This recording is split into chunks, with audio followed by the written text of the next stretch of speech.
So, transitioning though. Yes. You have just given us a good segue. Yes. Let us move on, and we are going to talk about our movie of the week. Oh, boy. We finally watched Tron Ares. Yeah. One of my most anticipated movies. The first trailer got me. Oh, the first trailer It grabbed me by the lapels and was like, pay attention. Yes. I didn't really need to pay attention. No. And I'm gonna start with my grade and exactly what I text to you. I'm gonna say in the microphone.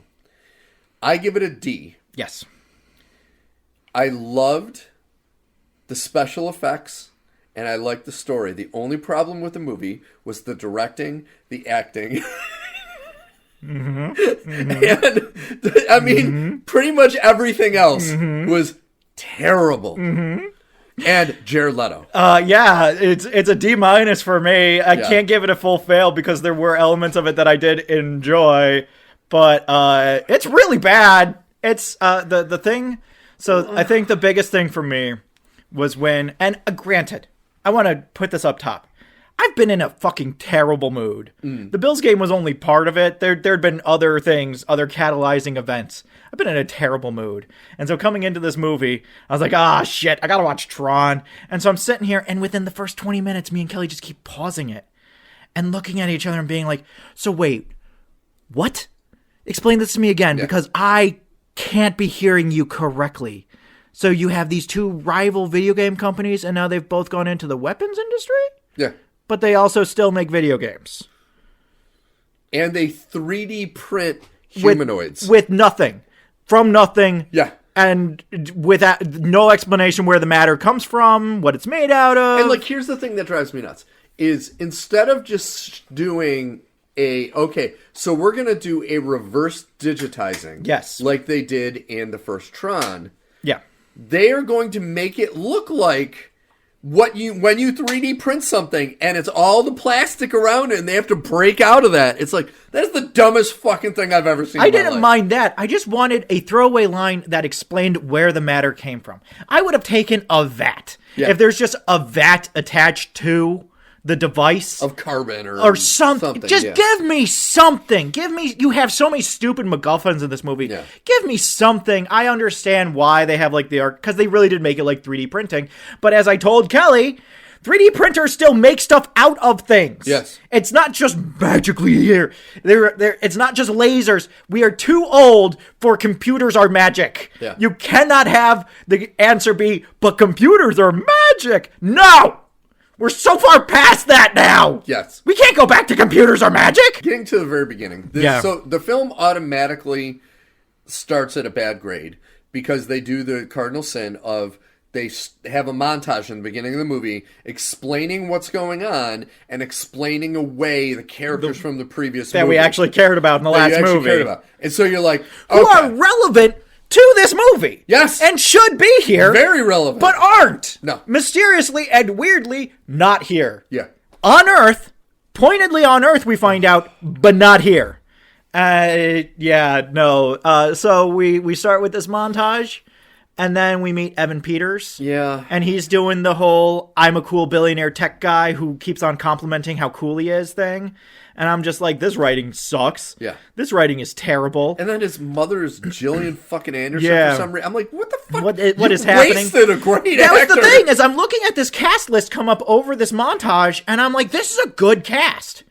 With the exception of Jared Leto, this is a good cast. Yeah. You have good pieces here, but it's... What's the plan? The plan is no plan. None plan. Yeah. And so we have... Evan Peters gives this whole demonstration. There's this really cool moment that I did like at the beginning.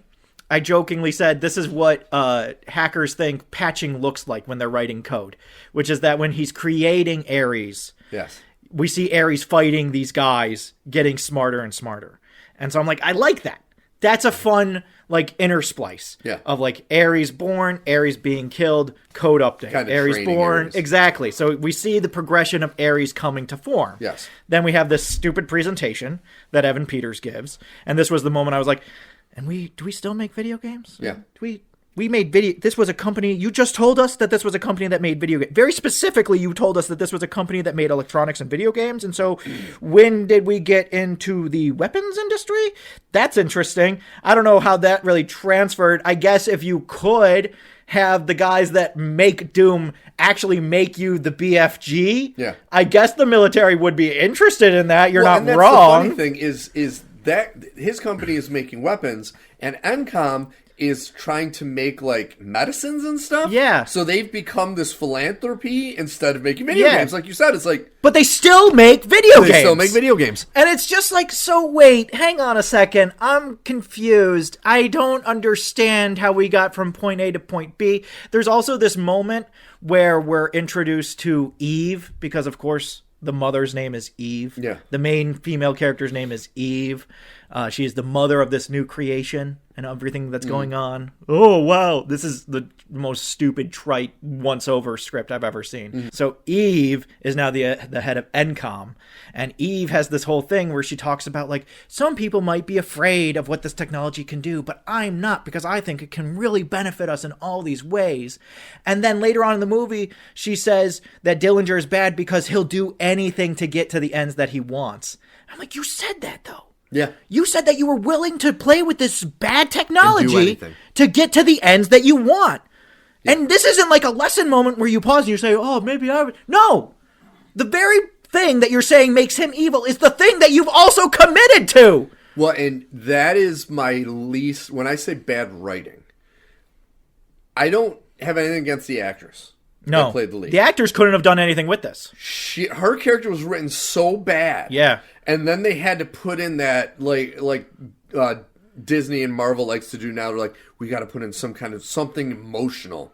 So, her sister died of cancer, and now she thinks about it. And she's never gotten over it. It's like, dude, this was so horribly written that it made my brain melt. Oh, let's talk about the sister, because the next thing after the weapons showcase, where it ends with Ares realizing what water is, and predicting how much rain there will be, it's not right. Pointedly, he says there's going to be 2 inches, then everybody walks outside and it has stopped raining. Yeah. And we know how long it takes because Ares can only be on Earth for 30 minutes at the most. 29 minutes.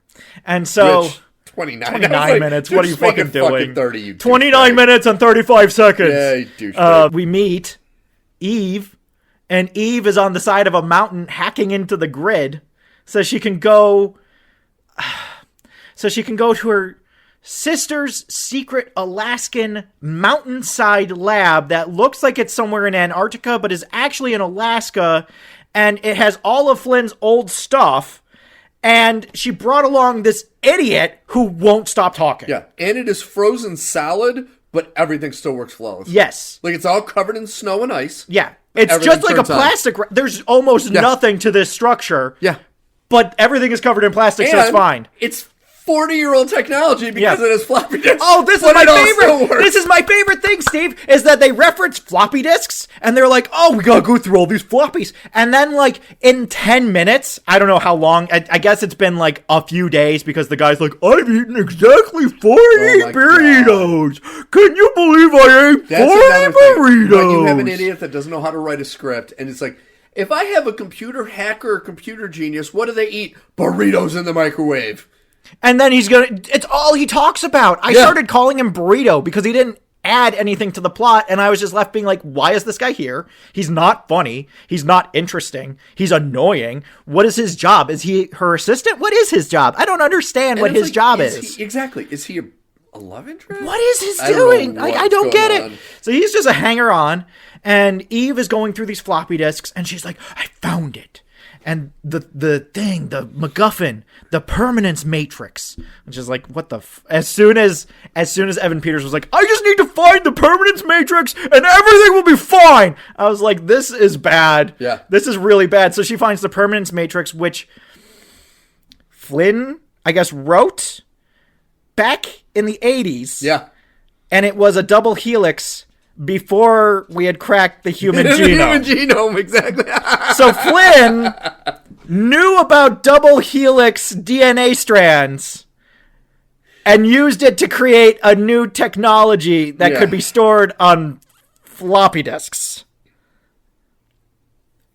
And this is the central premise of our story. Yes. Cool. Yes. So what do? They go out and they grow an orange tree in the middle of Alaska on this rig that was also there. Yeah. It's just been there. Yeah. And I'm just like, what? Why the fuck would this thing be here? Yeah. And she's like, oh, I found it, Tess. You were so... Like, no, she clearly... This didn't seem like it took too long. So what the fuck? Like, what the fuck is that? What is this? What is this? And like you said about wanting to know what the shit is built out of, okay, how did they make this living, breathing tree with oranges you can eat and juice? What did they make it out of? Yeah. No, Where seriously, did they get the components? where did the matter come from? Yes. Matter cannot be created or destroyed. It comes from something. Yes. So where did it come from? Like, this is basic, super early physics. I know it. That's how basic it is. I don't know physics. I don't fucking care about physics, and I know this shit. Anybody who's watched Full Metal Alchemist knows this shit. Like, and it's not like they can say, oh, like with Ares and all the weaponry, oh, we just pulled it from the grid. This is an orange tree. You didn't pull the orange tree from the fucking grid. No. So where the fuck are you getting this from? And also, it turns out later on we find out that you can also take things back to the grid. Yeah. And their physical forms just disappear. Yep. They're just gone. And I'm just like, where did it go? It's gone. And I'm like, what? How? So, which brings me to my next point. So if you can put someone in the computer and then print someone in a location. Yes. You didn't invent a weapon. You invented teleportation. Yes. That's not part of the plot. Nobody talks about that, which would be way more useful than developing weapons for the military that only have a 30-minute shelf life. This plot, I'm convinced, was written by an AI. It's so dumb. This was one person with an AI, and they said, hey, you know what? This is a movie about AI. Let's have AI write it, too. Yeah. And so you just have one guy writing this with AI, and he's just plunking away and putting things in and seeing what the AI spits back out, and he's like, I'm going to put a funny line in here. Now, I need a scene where blah, blah, blah, blah, blah, blah, blah happens. It's so... The writing in this movie is so bad. It's laughably bad. Like, I looked at Kelly and I said... I'm not saying Jared Leto isn't the problem. I'm saying he's not the biggest problem. The biggest problem in this movie is the script. The script is horrible. The script is terrible. The direction is terrible. The direction is worse. Oh my God. The moment I got so mad. So there's a moment where they're in the frozen camp. Yes. And Eve boots up the screen. And we see this screen. And now we go through the screen. And we go through the computer. And now... I'm thinking, okay, so we're going into the grid. No, we're going to Evan Peters' presentation, which is still going on. Yeah. And I'm like, what the fuck kind of transition was that? It was a terrible transition. What the fucking hell is this nonsense, man? Like, the writing in this and the directing and the editing is so bad. I think one of the guys at the very end that Jared Leto is fighting just disappears. I think that he only takes out one of them, and then... Yeah. Athena is there, and there's supposed to be another guy, and he's just gone when we cut back to them. Yeah, let's talk about it. I don't know what kind of a person... Well, before we talk about Leto, I don't know what kind of a person Jodie Turner-Smith is. Athena. Played Athena. Yeah. She needs to sue Disney. For doing a terrible job to for go her. from Acolyte to this. Because she was the mother in Acolyte. She was the lead witch. Ooh. To go from that to this. Get out of the stable. It's bad. She needs to run from this fucking company. Yeah. Because she was terrible in this too. Like this, no one could be good in this movie. There's, like, you have some really good actors. No one could be good in this movie. The only one who was good was Bridges, who because he just had to play himself. He was in it for 2 minutes playing himself. Yeah. There's a scene that bothers me, and I want to save Leto. That's going to take a while. Yeah. The finale. Uh-huh. She still doesn't have permanence. Yeah. So she has 29 minutes. Yeah. All that happens in 29 minutes. Print her. Uh-huh. She kills the mother. Uh-huh. Prints out the airship, which has got to take time. Yeah. Prints out people to fight with her in ships. Uh-huh. gets in the airship, flies quite a distance to the city, gets in a massive fight. It had to have been an hour to 2 hours. There's no way it was under 30 minutes. And I'm minutes. watching this, looking at my watch, going, what in the fuck is going on? You guys set the timer. No one told you to set the timer. You did that all on your own. Yeah. And then you can't even hold your own timer? That is by far, out of all the bad things in this movie, that is the most unforgivable, because there is no way to talk it away. There's no way to say, oh, well, nope. Just the fact of her coming to life, killing the mother, there, 5 minutes. I'll give you 5 minutes in that. At least. At least 5 minutes. Printing out the thing. At least another 10 to 15 minutes just to print out this massive airship on top of the other things. Yeah. The flying ships with the guys that are piloting them.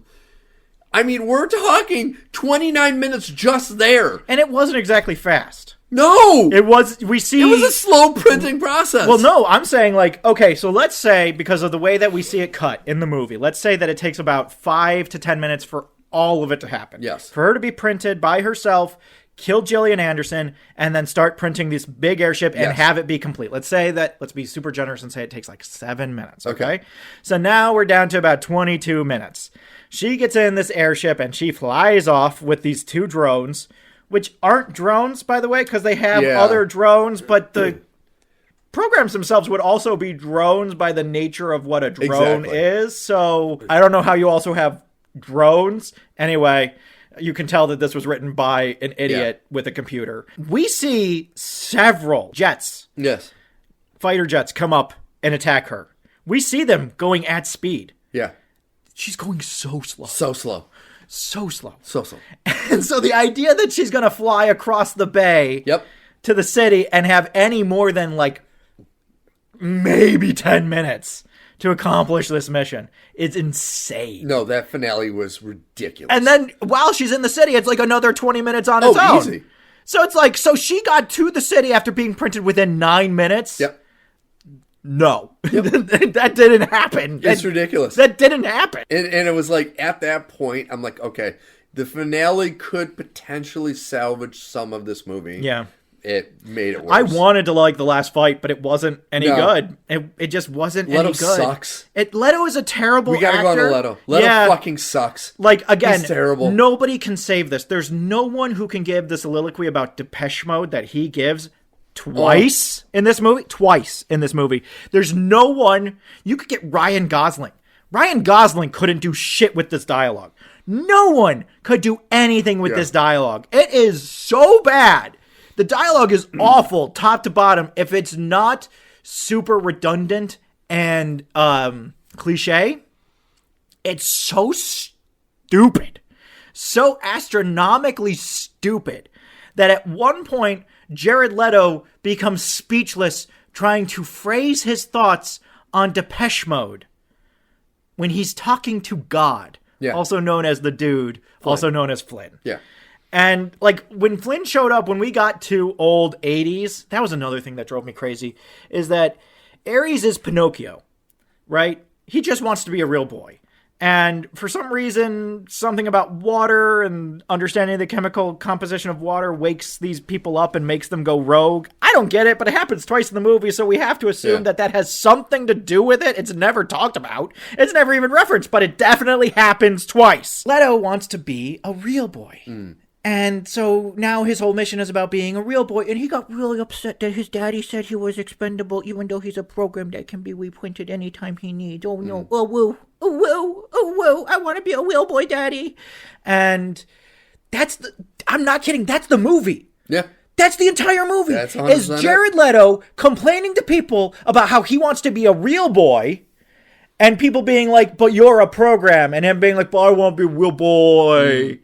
And for no reason, because he saw Rain once, and I guess he loves the 80s because he fucking loves the 80s. Oh my God. And he talks all the time about how much he loves the 80s. Yeah. And I'm just like, Jesus fucking Christ. Oh my God. Dude, this so is bad. Insane. What is happening? Can we have Sam back? I really like Sam. I thought Sam was fun. I just need Disney to stop touching things I love, because they did it with Willow. They did it with Tron. where it's like, oh, we have this. Let's do the worst possible adaptation of a property that is beloved by millions and very core group. Because once again, this movie, what I got from it is they were looking to try to take a property of theirs and make it for modern audiences. That's what I gauged. And it's like, dude. Yeah. No. And like do the bare minimum to attach it to the rest of the universe, but also have it be about AI and phones and getting off the grid and getting unattached from technology. Like, oh my God, could you be any more trite and veiled and shallow about this whole thing? And you don't have to force it. It's been about AI since the very first fucking movie. Nobody, like, you guys suck. You know what it reminds me of? It reminds me of how in the movie they've kept Flynn's office the same. And it's in this big glass box. And it just says outside, Finn's office. And you're like, okay, cool. You know what we also see? What happened to Flynn's arcade? Which is that it was left in ruin. Yeah. Ruin. So Jared Leto could get printed out there. And I'm just left being like, so you kept his office exactly the same, right down to the Rubik's Cube. But you couldn't buy the arcade and turn it into an arcade? It's in ruin, but there's still enough power to run a fucking laser to reanimate I'm just Jared saying, Leto. How much better would this be if the arcade was a functioning arcade that had kids in it, and it was like this really cool, hip place where the newest games were available before they were available in stores, and all of a sudden, Jared Leto gets printed out in the middle of it. Yeah. There's something there. But no.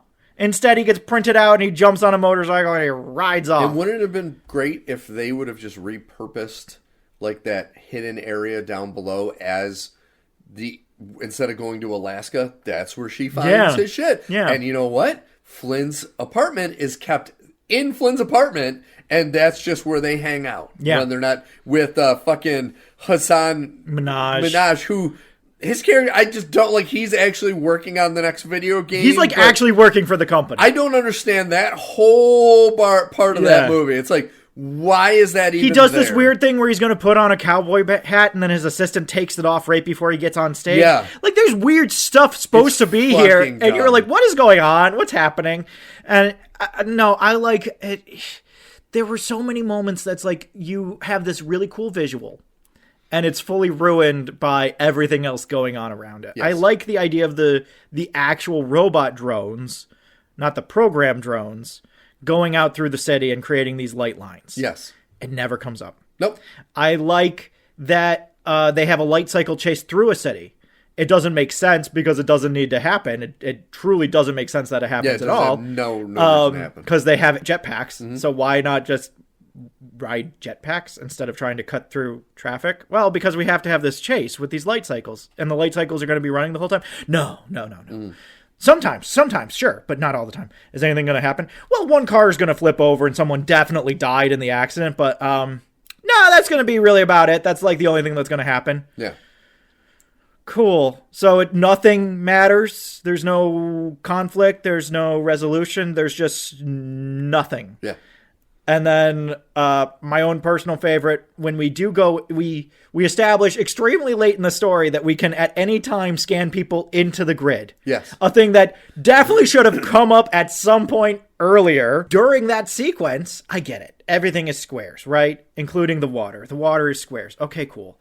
When you have square droplets falling on the camera, it doesn't look like water on the lens. It looks like my TV is downshifting from HD to standard. Yep. I turned to Kelly and I was like, "It's not a bug. It's the thing. That's not a bug. That's what they wanted it to look like. You wanted this to look like shit. Mm-hmm.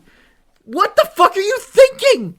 Like, there's like a few cool sequences in the entire movie, but by and large, this sucks, man." Yeah. One of the things that made me so mad is the thing I've been preaching is they need to go back and re-edit Tron Legacy. Please. The de-aging parts. Please. There was a scene of a de-aged Jeff Bridges in this, which was really fucking good. Yeah. And I'm like, that is proof that you can do this You shit. Can do it. Go re-edit that.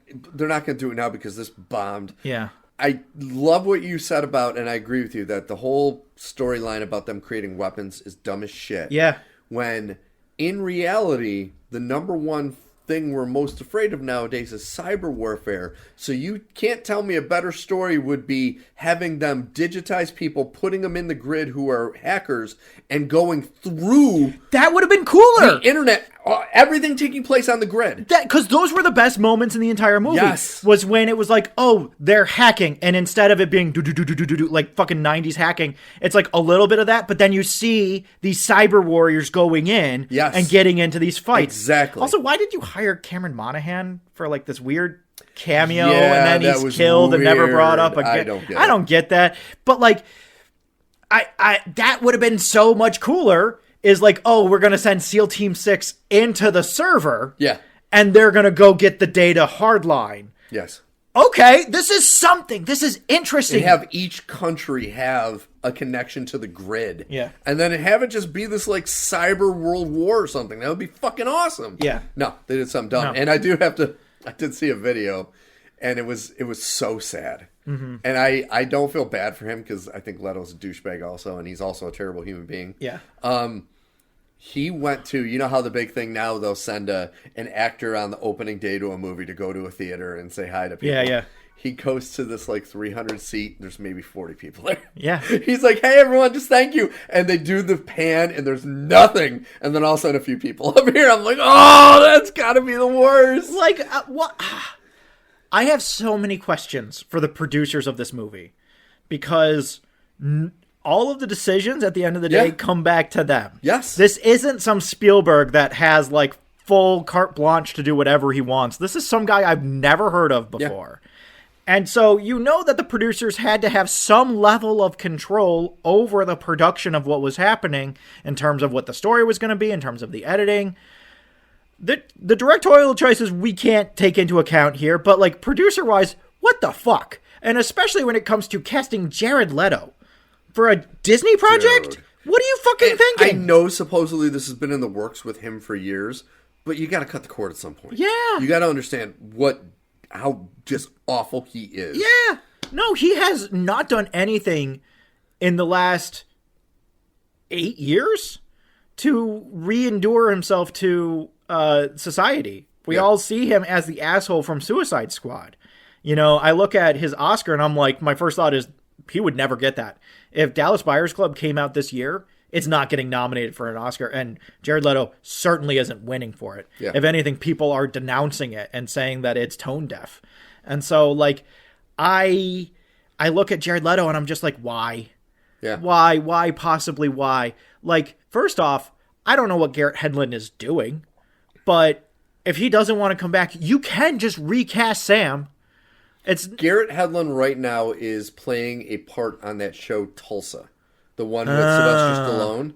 So you can't tell me he wouldn't be like, yeah, I'll take Disney I'll money. take a fucking Disney movie. Put me back in, man. Yeah. You know Sam Worthington did that with Avatar. Exactly. He ain't doing shit and fucking making... And they're about decent actors in the same regard. Yeah. Like, they're right at the same level. Yeah. As, like, sometimes they do good. Sometimes it is just, like, CW white boy right down the line. And also, Olivia Wilde ain't doing shit. Oh, my God. The fact that they bought her likeness so that they could stick in it at the picture, end of the movie. yeah. And I'm just sitting here like, are you fucking kidding me? Dude. So we are going to recognize that those characters not only exist, but are somewhere in this world. Yep.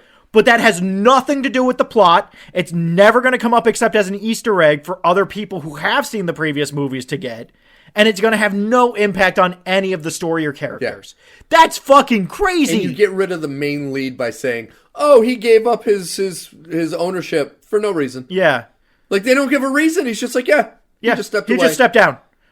Dude, okay, did he step down lazy. because he had a digital girlfriend that he made real and he didn't want people to ask too many questions? Yeah. He just wanted to get off the grid? Was it because of, like, he learned some lesson in his time in the computer? Was it that he could read the tea leaves and saw where things were going? But that's the thing is, I thought he learned his lesson and that led him to want to take over the company again. Yeah. And it's like, okay, so you just fucking shit on that whole thing? The end of that movie just means nothing. Except that it still means something because Olivia Wilde is still integral to the plot of this movie because she is the showing that we can do it, that you can take a digital person and put them into the real world and have them exist. But it's not going to come up ever. Yeah. Okay. Are you sure? But are you sure? And what I also don't like is they make... Okay, so the resonance code does not make you human. No. You're still this computer program in a humanoid form, but you're still a robot. Yeah. But they make Jared Leto look like he's gotten a haircut and the tips colored and he's got a tan. It's like none of that. He changed out of his cyber suit. Yeah, none of that happens. You are still a fucking computer code. You are an android. You're like Data. Yeah. And it's like, I don't like that. Oh, but now he can go to Depeche Mode concerts, Steve, and be in awe at Depeche Mode. Wow. That's fucking dumb. It's so. How did it come up so many times? How was it that the writers thought this is the thing that's going to make it so that people see him as human? His love of Depeche Mode. Well, if this is anything, the screenplay and the story were both written by Jesse Wigatow. And the last thing he did, he was a producer on Daredevil Born Again. So yeah, Disney has a stable. I'm telling you, we are back. A stable of shit. We are back in the studio industry. The only difference between now and the golden age of the studio industry in the 1930s and 40s is that you aren't prevented from working for other companies. Otherwise, the studios have a stable of actors and producers and writers that they go to for projects. The same people get put on new projects. They get cycled to other projects. This is what Marvel does. They put someone on a project. They write most of it. Then Kevin Feige decides what parts he likes and fires the writer and brings in another guy to do another treatment on it. Decides what he likes, fires the guy, brings in another guy. Rinse and repeat. That's how Marvel's been doing things. That's how Star Wars is written by a lot of these things. Like, it's... terrible. And this is the sad thing for me, someone who is a true diehard fan of Tron. This probably killed the franchise. Yeah. Which is... it's hard to come back from That's the most frustrating. It's very hard to come back from this. I would say if they decide they want to try to milk this property, they need to stick with an animated. I got a better idea. What's that? Make a fucking video game! Or a video game. Make a fucking Battle Royale Tron video game. Yep. Get people interested in a Tron world. Where you go into the grid. Yes! Where you're just a guy in Tron doing all the Tron things. Where you play all the Tron games, but it's Tron. Dude, that would be so awesome. In 3D, not 80s 3D. Not I have to have glasses on 3D. In actual 3D. In 21st century technology. Just make Tron! That'd be fucking awesome. This is the easiest layup of all time! What do you fucking do? Stop with, like, animated TV shows. Stop with these big budget movies. Make Tron, give it a kick-ass soundtrack and great gameplay, and you're done.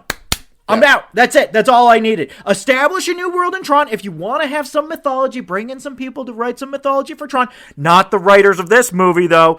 And come up with a basis for this world where it makes sense that you have all these gladiatorial combats. Mix in stuff from Legacy. Mix in stuff from the original. Forget everything from Ares. Just make Tron! Yeah. That'd be fucking awesome. You're not lying. How is this so hard for you guys? It really is shocking that they haven't. Because I'll be honest, when I was growing up in the 80s, they had a Tron arcade cabinet. Yeah. Fucking loved it. It was at Seabreeze. And I played that thing to death. I loved it. Can you imagine? That was the last big Tron game. You can go through a bunch of different light cycles and customize them. And so you have the guy that has the fully retro block thing, but you also have guys with these tricked out light cycles that have these different color patterns, or when the light cycle starts, it turns into an animation of some kind, those old kaleidoscopes that you would spin. There's cool shit to do. Like you said, you could do it as a battle royale. You could do it as a Wii Sports thing where each different event you can do.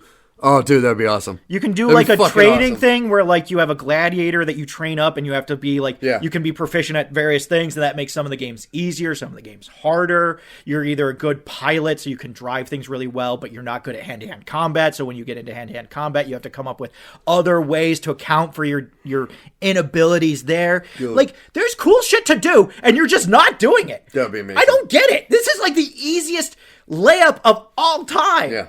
This is like saying, I don't like Nazis. It's super easy. Just fucking say it. Yeah.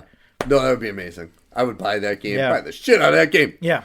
Well, folks, that was a very spirited NerdPod Generations 1, episode 179. I really hope you enjoyed it. Once again, if this is your first time listening to us, please go back and listen to our back catalog, and also make sure to subscribe to either the YouTube channel or to our podcast. Also, leave a like, and you can go to our website and leave us some feedback, because we do have on our last page, a way to email us directly and let us know what you think, or give us a topic you want us to talk about. Because we're always looking for something to talk about, especially week to week, because, we're getting mad with how things are currently being made, and a lot of things we don't want to watch. But we're getting there. If Marvel pushes Wonder Man on me one more time, I'm gonna snap. I'm so mad. Here's a spoiler, folks. We're not reviewing Wonder I'm not Man. watching it. I'm not watching You that. would have to actually pay me a not insignificant amount of money. Not $20, not $100, Yes. not $500, not $1,000, not $5,000, not $10,000, not $15,000. I'm talking six figures. I would watch it for $1,000. Maybe. But like... Oh, I would be drunk out of my mind the whole time, but I would watch it. See, I would see how high I could go. You can go for that. Listen, if you want me to watch this shit, you better be paying me a lot of money. Yeah. My last note on Tron, the Nine Inch Nails album is good. It's not as good as Daft Punk. Oh, Daft Punk still. Daft Punk, way better.